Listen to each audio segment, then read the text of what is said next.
I think culture is particularly important in the broader healthcare world. Like, we have to be oriented towards educating people and being patient. We are now fully embracing the data and the analytics about that patient behavior and creating specific targeted messaging to those patients. But let's understand where they are. And we can do that in not 3 or 4 buckets, but literally dozens of different situations. We've invested very heavily again in the data. And now the key is to take what the data is telling us and then go engage with those patients. Welcome back to the Dental Economist Show with me, Mike Huffaker. Today, we are excited to welcome Geoff Wayne, a dynamic leader in the healthcare and dental industries. Geoff is the Chief Executive Officer of Jefferson Dental and Orthodontics, a leading dental organization that provides top-tier care across 65 locations. With an extensive background in healthcare leadership, Geoff has built a reputation for his strategic approach to driving organizational growth and managing through uncertainty. Geoff, we're excited to have you on the show today. How are things going? Oh, things are good. Yeah, great to be here, Mike, with you. Appreciate you having me. But no, things are good. New challenges every day, but makes it fun and interesting to come to work every day and see what we can do to help our teams take care of more and more patients. Yeah, so let's talk about that a little bit. I was, looking through your background, stalking you on LinkedIn. You've got an amazing experience in healthcare, and you've been at Jefferson now for a little over a year. I think this is your first foray into leading a dental organization.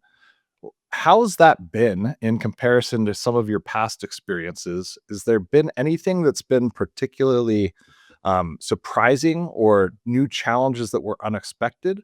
Or is business business? And with the background that you have, you're just able to kind of sit down and kind of understand where to go and start guiding the ship. Sure. Yeah, no, it is my first experience in the straight dental world. Prior to joining Jefferson a year ago, I was in various leadership roles over the past close to 20 years in the traditional medical space, with MDs as opposed to DDSs. And there's a lot of similarities. If you think about, it's a provider-based business. Providers are um, uh, sort of a unique element of healthcare compared to maybe other industries.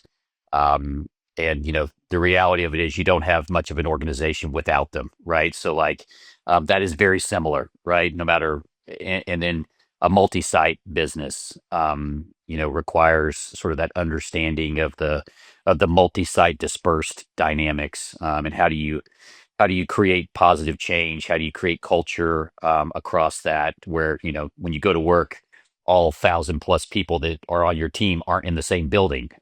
Very few of them are in the same building, right? So that's very similar. Um, so I definitely would say there's much more overlap with dental and my previous experiences. Some of the differences, um, you know, dental in some ways is a bit more elective in some people's minds than some other types of medical care, and so that's been something to really get up to speed on.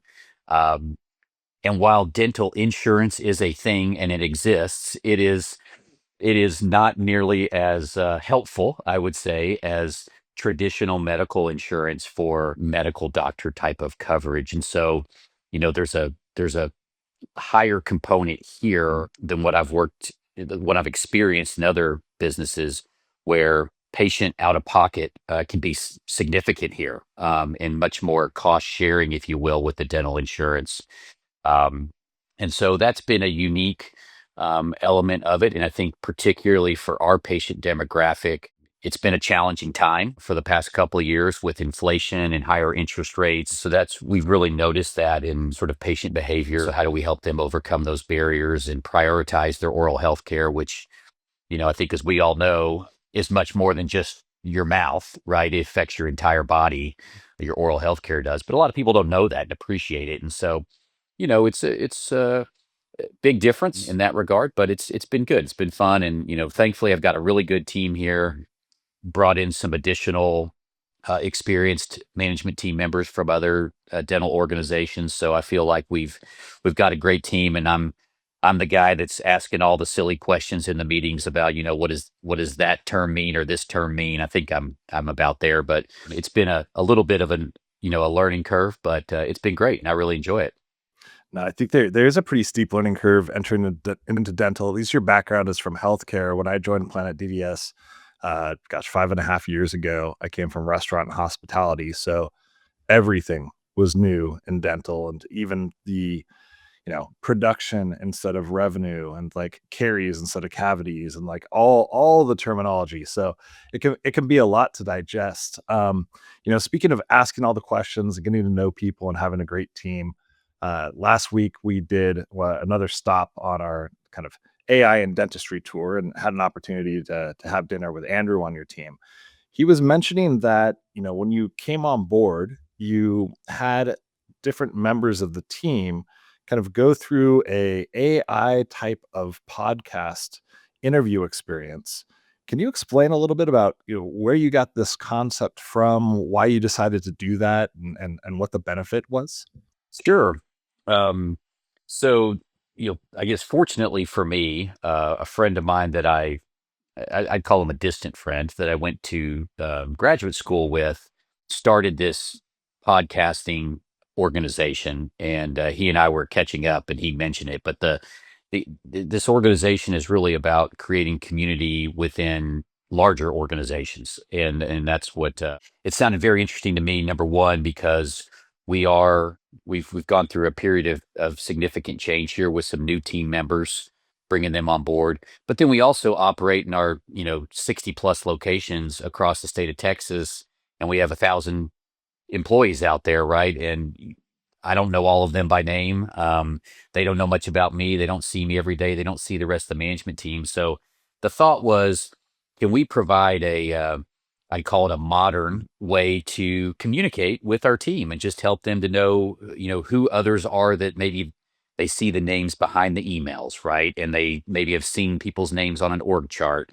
And it's just been a great way to learn about each other, to create some real relationships and make the culture, I think, a bit more friendly. I think when you feel like you know someone, you feel more comfortable. I think when members of your team believe that their leaders are real people, that they're willing to go the extra mile, right? They feel real motivated to support them and to not let them down. So it's been a real. We're in the early stages of it, just a few months in, but it's been really well received.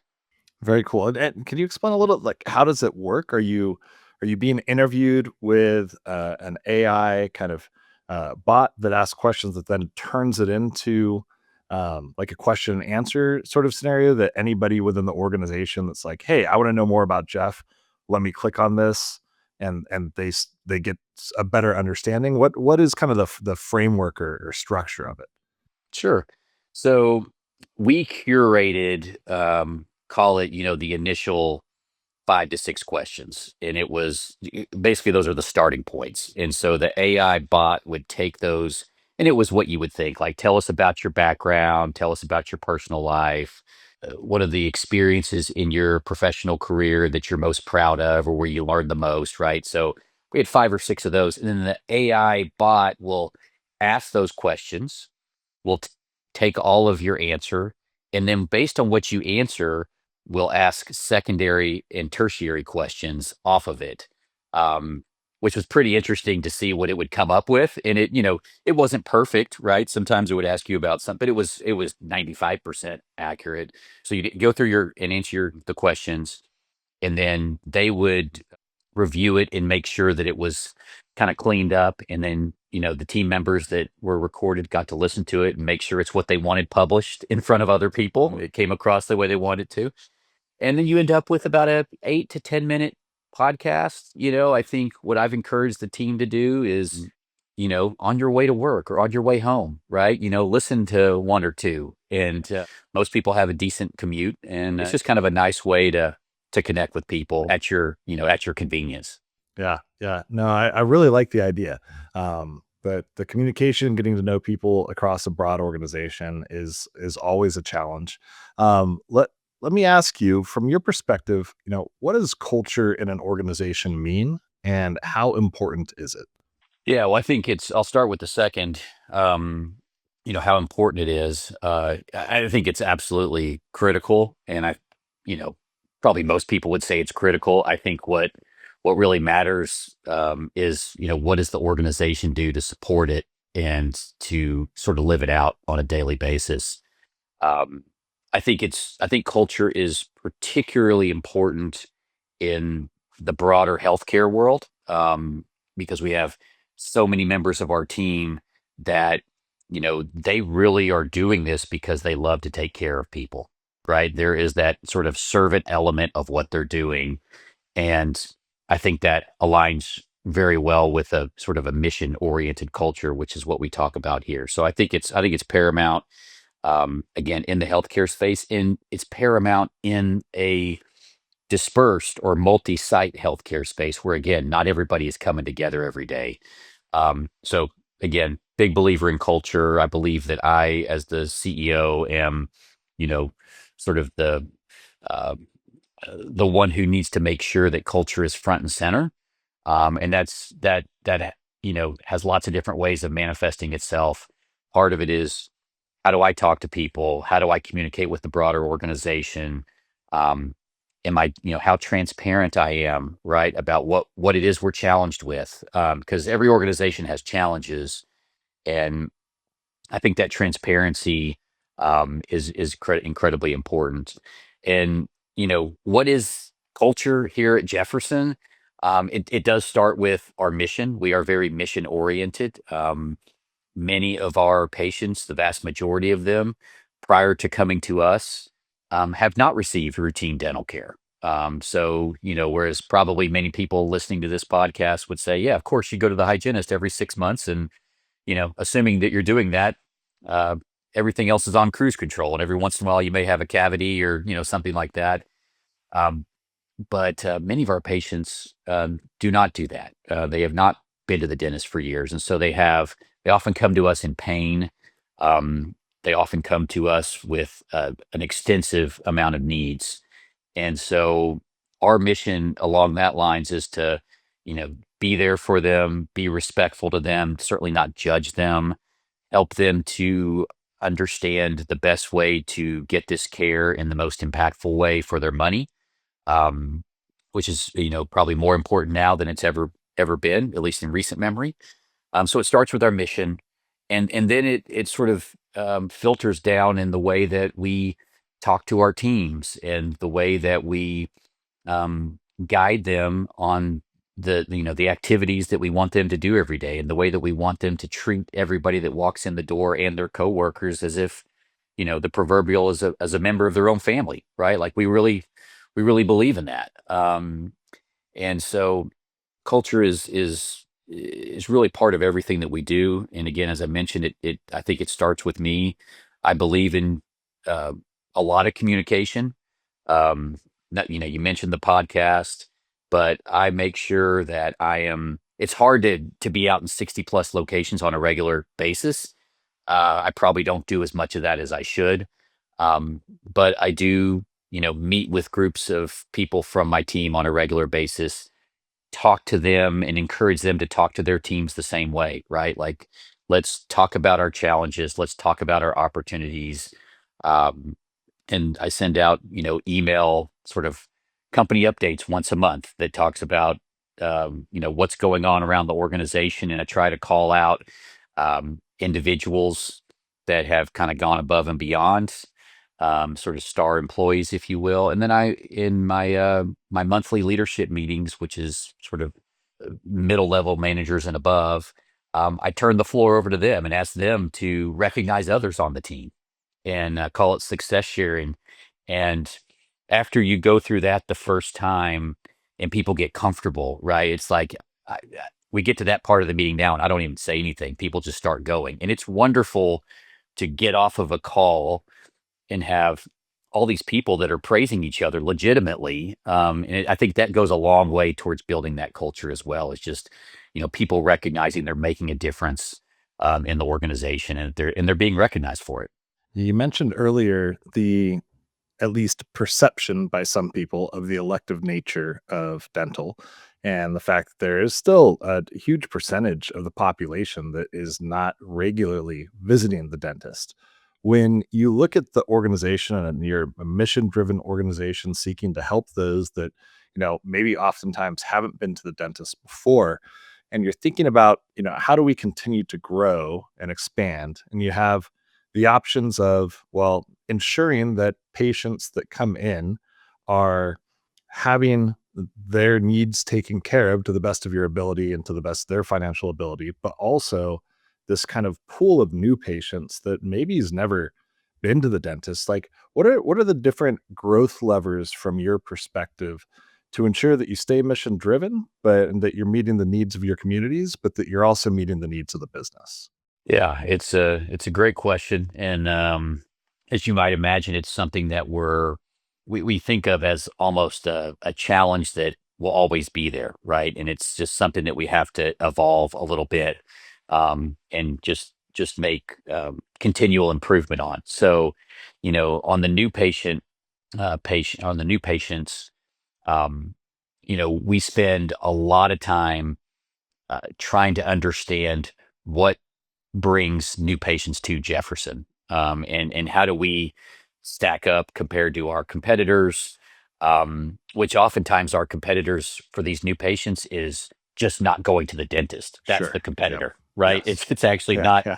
it's not one of Inertia. the other. Yeah, it's like, so how do we create that understanding?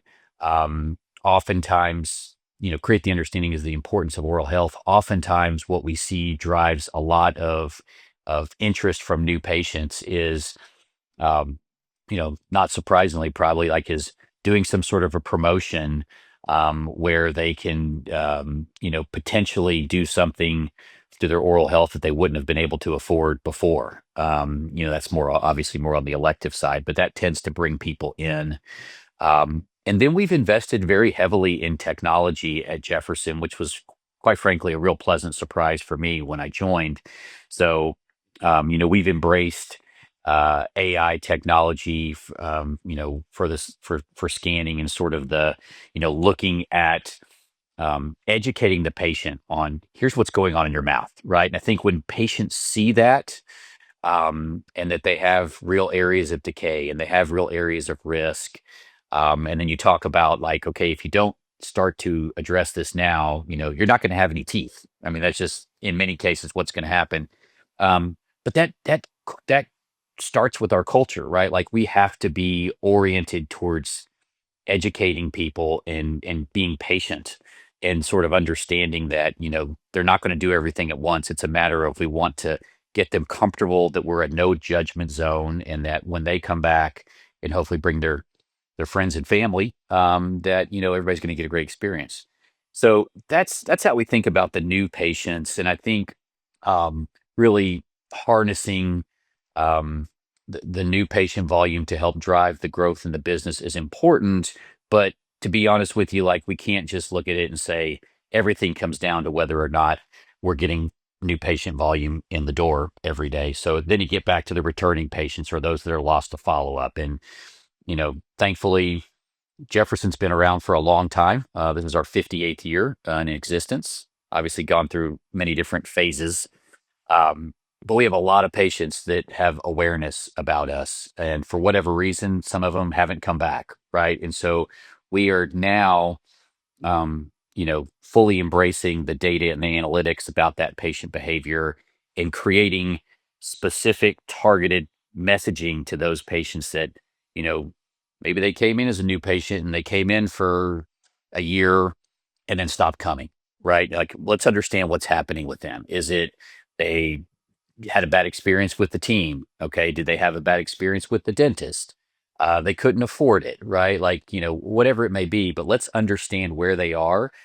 And we can do that in not three or four buckets, but literally dozens of different sort of situations. And we've invested very heavily again in the data. And now the key is to take what the data is telling us and then go engage with those patients. And we really believe that, I think our internal numbers bear it out, that just engaging with patients who have been in at one point over the past 3 to 5 years and trying to bring them back and keep them coming in for their continued care. That right there will drive organic growth right above and beyond what we've had. Um, so that's something that I think every, no matter what business you're in, but certainly in the broader healthcare world, like you have to be on top of your data and you have to understand the behavior of your patients because it's oftentimes not what you think it is. And I'll give you an example. Um, when I got here a year ago, um, I'm asking the team, like, why do new patients come to us? Right? Like, just let's talk about that. What do we know about our patient? And everybody said, oh, they come to us because we spend a lot of money on marketing. We've got a great brand, and this wasn't just the marketing team saying that, right? That was kind of the institutionalized belief. So then we started digging into the data, and we did some patient surveys, and turns out the number one reason they come to us is because we're conveniently located near to where they live or where they work, right? We're the neighborhood dentist, which is great. The number two reason they come to us is because a friend or family member referred them to us, right? Which is what you love to hear, right? Like I love hearing that. But let's embrace that, right? Like let's not fool ourselves. And so now, the smarter we get about that, the better the organization is going to perform. And that means, providing more care and better care to patients. Yeah, so with those patients that now you have data that's showing you patients that have not returned that you've seen in the past. What's have you found to be the most effective approach to re-engaging with them? Are you having staff members call? Is it email? Are you using text messages? Are you still doing direct mail? Kind of what are the mediums and approaches to re-engage? Yes. So to re-engage, we have absolutely we pretty much use all avenues, right? We've got email, we've got text, um, but surprise, surprise, and I think this bears out in nationwide data as well, is that when it comes to um, our experience, when it comes to re-engaging with patients, is a personal phone call. And it's oftentimes where we can make it happen, a personal phone call from the office that they went to, as opposed to our call center, because there are people there that they had an experience with. You can reference the actual doctor's name. Dr. Wayne hasn't seen you in a year, et cetera, and sort of create that bond. So that personal phone call, it's hard to sort of sustain that on a daily basis across all these locations because everybody's busy, but it's a priority for us to make sure that we are re-engaging with a certain number of patients each and every day across all of our locations. Now, with your background in healthcare, you'll kind of probably have a unique perspective on this. What I typically hear is that there's an impression that dental is behind healthcare from a technology perspective or from a consumer expectation or meeting consumer expectations perspective or from a patient experience. Like you name it, there's just kind of a broad notion that maybe dental's a little bit behind the times. I've seen incredible adoption over the last few years of many, many new technologies. And it seems like if that was the case, that maybe it won't be the case for long.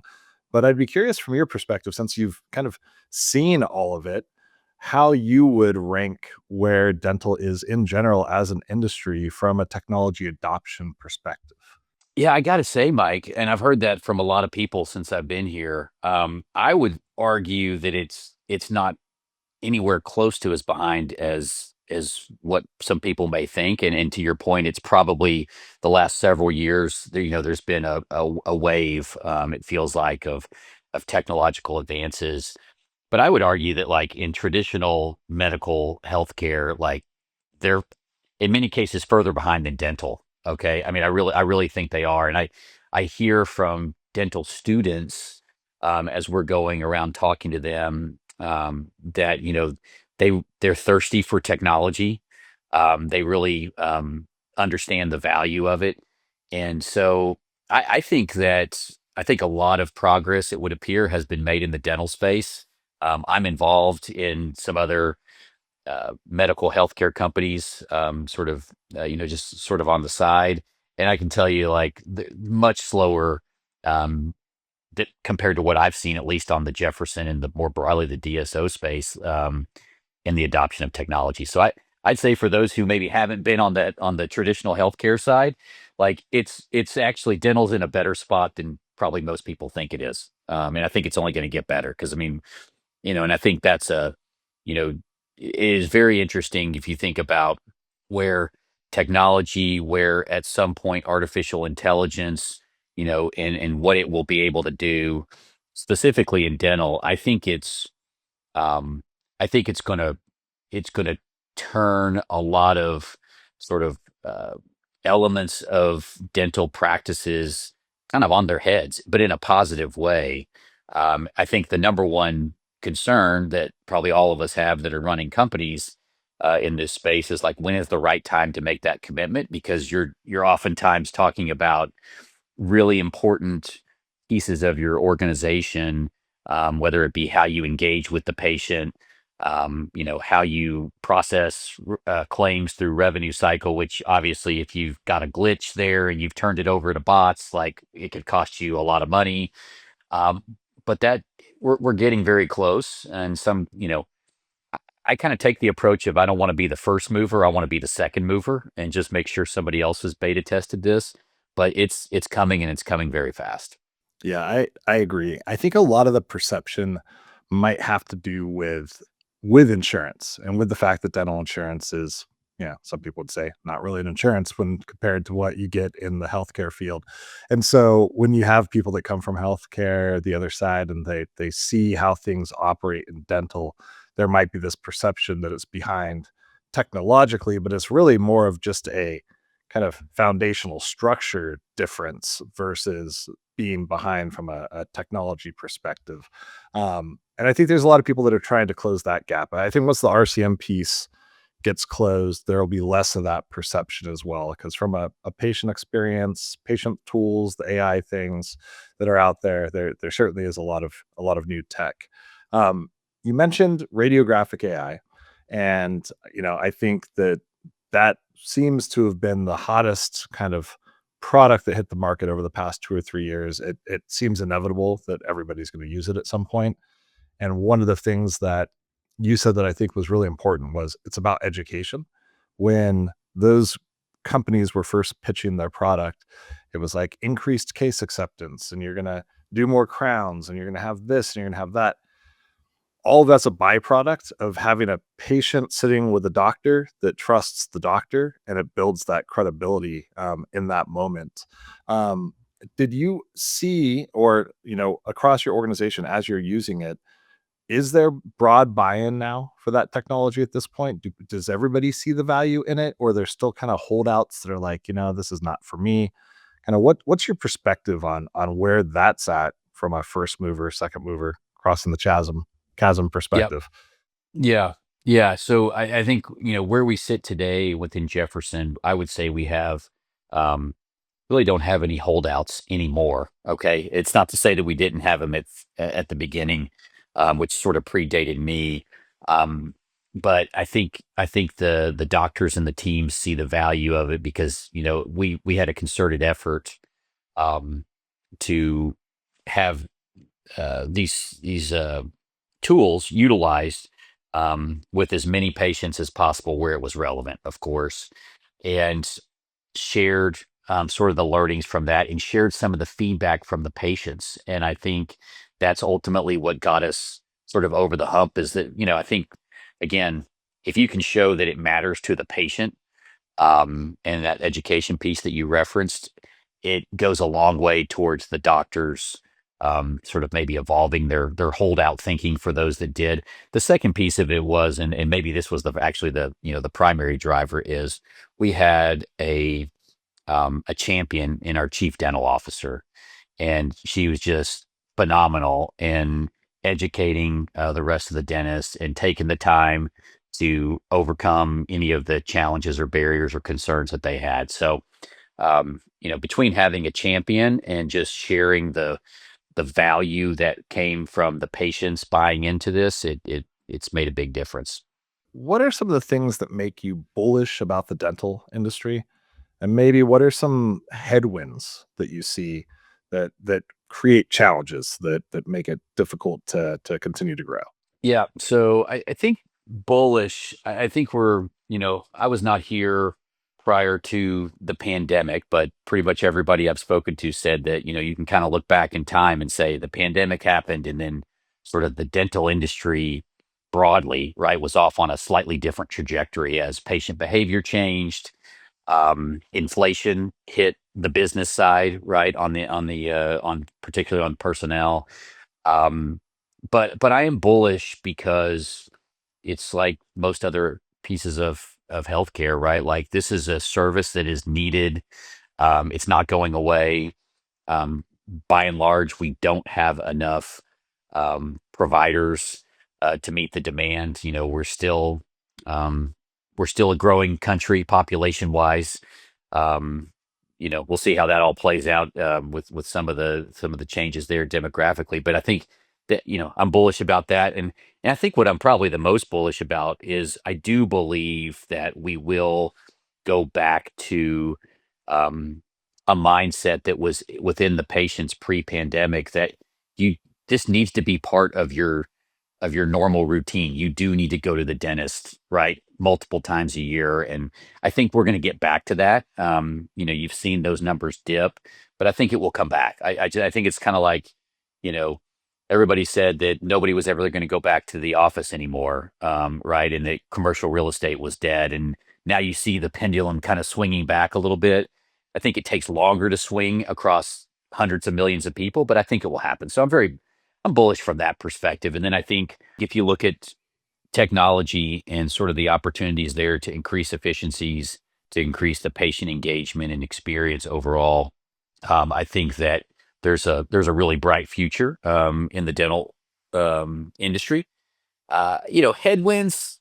I think right now for many, depending on who your patient base is, um, the the economy from a perspective, as I mentioned before, the impact of inflation and higher interest rates on sort of quote unquote discretionary income. And I would argue that some piece of dental spend, at least in the mind of a patient, is discretionary, right? And if they're having a hard time, making ends meet, I think dental is one of those things that gets put off until it's emergent, right? So I think that's going to be a continued headwind. I don't think that's going away anytime soon. And you know, as I have to remind my wife in a very loving way, like, yes, the inflation rate is lower now, but prices went up a lot and those prices are still elevated, right? Just because inflation rates decline doesn't mean prices decline from where they were. So I think that's going to be with us for a while. Um, I think from another headwind perspective is just um, sort of matching the supply and demand of dentists and the broader team, of course, because there's been a total reset on staffing. Finding great staff members at compensation rates that make sense for organizations. But I think the every provider based business I've been around in the last 10 or 20 years is struggling with this sort of changing expectations of dentists and what does it mean to what is full-time work. Okay, it used to be 5 days, right, like, and now it's four. And so those have real implications for the industry and sort of the availability to take care of patients when it's convenient for them. And so that's a headwind that I think the you got to think creatively, and you have to be willing to maybe rethink how you engage with your providers. I mean, for me and my team, what we talk about all the time is as a dental organization, we don't exist right without great dentists, and we have a lot of great dentists here. It's our job as the business folks to create that environment where dentists and the rest of the providers want to care for patients. If we create that right environment, and it's compensation, of course, but it's the support that we give them. Otherwise, it's the daily interactions that they have with people. It's the way we communicate and the way we take feedback. But if you create that environment, like if you have enough high quality dentists, I think you know everything else starts to take care of itself. It's never as simple as that, uh, but you got to start there. When you think about as the CEO of this organization, what your top priorities are, like what you have to nail or get right in order to fulfill your obligations to the organization. What are those? How do you prioritize them? Yeah, it's a great question. Um, well, in our situation, we have external stakeholders, right? So we have outside investors, um, and uh, and then of course we have sort of the internal team, which is where I spend most of my time, and where I think is the most important. I think that the performance that we're able to put together as a team internally, um, you know, I want to spend my time talking to my outside investors about those things and not like letting them necessarily get too involved in the daily operations. But my top priorities, each and every day, number one, I would say is making sure that my direct reports, my management team, that we're all totally aligned and that they have the resources that they need, in the clear direction that they need to go and manage their respective areas, and they don't feel like there's barriers or obstacles. I'm very much a we've got 3 to 5 key goals for the year. Everything we do outside of sort of the daily operations, right, needs to be tied to one of those goals. And if it's not, you better be able to explain why you're spending a significant amount of time on something that's not aligned with one of our goals. Um, and and that that really is what I if I think about like how do I spend my time each day, a lot of it is that, right? It's just making sure that the team knows what they need to be doing. I view myself as the conductor, of the orchestra, if you will, right? Make sure everybody's working well together. I think more broadly, sort of another priority for me is I want people to feel good about working here and what we're doing each day. And so I like to do a lot of communication about that. And as I mentioned before, um, and so it's sometimes surprising to people because my my approach is very it's a little bit kind of aw shucks, sort of down home.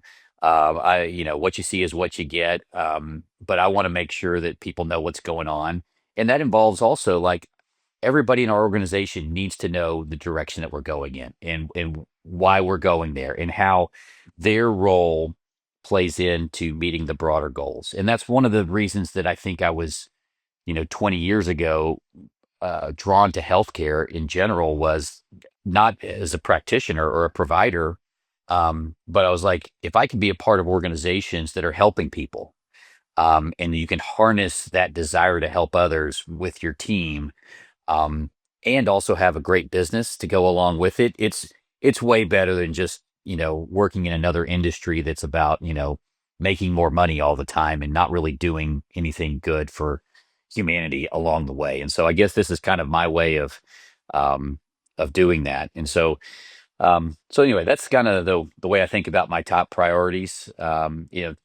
Common theme there, right? Is it's all about people, and that's I'm a people person. Healthcare is broadly a people industry. Dentistry, in particular, it's very people oriented, and so I spend pretty much all of my time thinking about how do we engage right with our people, and of course the patients who are people as well.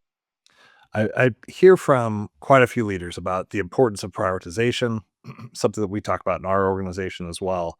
And you made a comment like, if you're working on something else that doesn't tie to our top priorities, then why are you working on that? Is that something that you had to kind of cultivate the ability to dial in that focus over your career or across your career? Because it seems to me the type of thing that people recognize that it's important, and it's like one of those like simple but like not easy things to do because so many things are always popping up. How have you kind of managed that over the different roles that you've had and ensured that you really are just focusing on what matters? Sure, that's a great question. Well, first of all, I'm going to say that it took me a while to learn the importance of that ability to prioritize, not just for myself, but for those on my team who report to me. And I'd argue that probably the hard times in my career when things weren't going well is when you learn the importance of being able to prioritize. you also gain the confidence through that experience to be able to, draw that line in the sand for your team and say, no, we're just going to focus on these things, right? And it's okay. We got a parking lot over here. I hear you. It's important what you're talking about or what you're thinking about, but we're just going to have to, I'm going to give you permission to put it off, right? And just like not worry about it. That goes a long way. And then also the confidence to say no, right? I mean, like I've assembled what I think is a really strong team here. And many of them were here prior to me getting here. Um, but being able to, have the confidence to say, no, we're just not going to do that right now, even though it's maybe somebody's pet project, right? Like, and sometimes they're disappointed about that, right? And but the reality of it is, it sort of ties back, right? If you're very clear with what is the vision, what are the goals for the year or whatever the time period is, and the team knows that, and you can continually point them back to it. Um, I think people, appreciate that, even when they don't necessarily agree, right? They appreciate the candor and the transparency, and so all of that. It wasn't a light switch, right? Again, it sort of took place over time, and I think that's one of the things as I've had the opportunity to be involved in some board positions in my career with like first time CEOs. That's one of the things that, um, you know, I think they all sort of are, at least initially struggle with is like, how do I keep my team focused and how do I, um, and so I've had the opportunity to kind of mentor some younger CEOs, just like I was, with sort of those tools. And I think they're super powerful. It's kind of, if people know where we're going and they know, what you expect of them along that journey, I think it's really freeing. And I think it's freeing for them because they like, okay, this is what I'm supposed to do a good job. And I see how those actions are going to tie into the broader company goals. I think people want to get behind that. There's a great book by a former Navy SEAL, Jocko Willink. It's called "Discipline Equals Freedom," and he's got it's extreme ownership, but he's got a whole notion in the book about discipline equals freedom, and it really resonates what you're saying. If you have those kind of parameters set where people know what's expected of them, even though it might feel constrained in some sense, it's actually not because then you're able to actually go pursue what's important. I really like what you said about giving permission to not pursue something because I think that's where people get really tied up in knots as they sit there going like, how everything seems important to me. And here's my boss saying, here's the things that we really need to focus on. But I'm going to disappoint somebody if I don't do what I think I'm supposed to be doing. And to have you come in and say, no, no, you can put that aside. Like that's not for us now. Absolutely has to go a long way and kind of the productivity there. You've been in the space now for a year. I know you've learned a ton from your team and the folks that have been in the industry, and Jefferson has a wealth of experience in dental. Are there any other avenues or individuals that you've kind of connected with in the industry over the past year that have been particularly helpful in kind of that learning curve to get up to speed with dental? One of the things that I've learned to do along my career is to engage with others in a similar position at, what some people would argue are competitors, right? And so I have been very active, and thankfully, many other CEOs have been very receptive.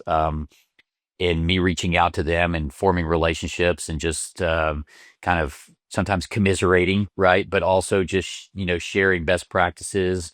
So that's, I've got 4 or 5 either CEOs or CFOs there that have been very helpful. Um, and I've also engaged with our vendors. I think as I've found, and I've been told many, many times, right? Like, dental's a relatively small world, and most people, once they're in it for a long time, and so there's just a lot of relationships and introductions that other people can make. So those are really kind of has been my avenue to do so. And I just very appreciative of those that have helped me get up to speed up until this point. And I always feel a little bit bad because I don't have nearly as much to offer in return. But I've always found that just it's every conversation you learn something, right? And could be learn something not to do, right? Or something you should be doing. So I make sure that each week I spend, a couple hours a week probably talking to others just to learn, and sort of, uh, bring those learnings back to the organization. Yeah. One last question, then we'll wrap here. Want to be conscious of your time.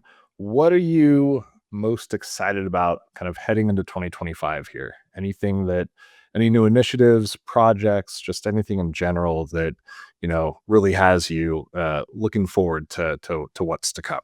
Yeah, well, I think for us, 2025 is really about executing at a high level after some pretty significant changes last year. I want us to be great at the basic blocking and tackling, and I want to make sure that every patient that comes in our door feels like they were treated like family, that they are willing and able and